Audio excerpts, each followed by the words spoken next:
To add a database to a Wix website, you will need to follow these steps.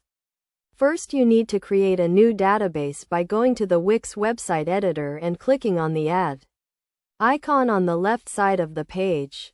From the Add menu, select More and then click on Database Collections. Next, click on the New Collection button and enter a name for your database collection.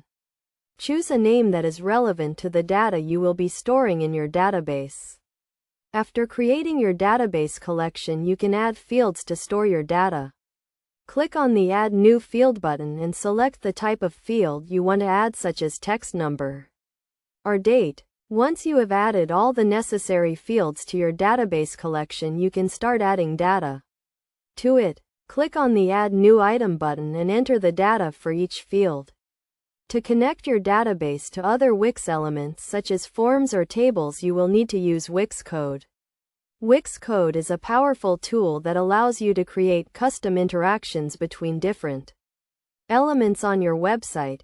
To use Wix Code, you will need to click on the code icon on the top bar of the Wix editor and then select the element you want to connect to your database.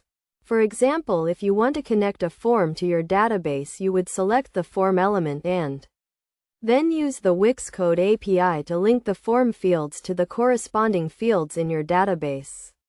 By following these steps, you can create a database on your Wix website and connect it to other elements to create a powerful and interactive user experience. Remember to keep your database organized and up to date by regularly backing up your data and updating your fields and collections as needed. Using a database on your Wix website can help you to store and manage large amounts of data and create custom interactions with your users. With Wix Code, you can take your website to the next level and create a truly unique and engaging experience for your visitors.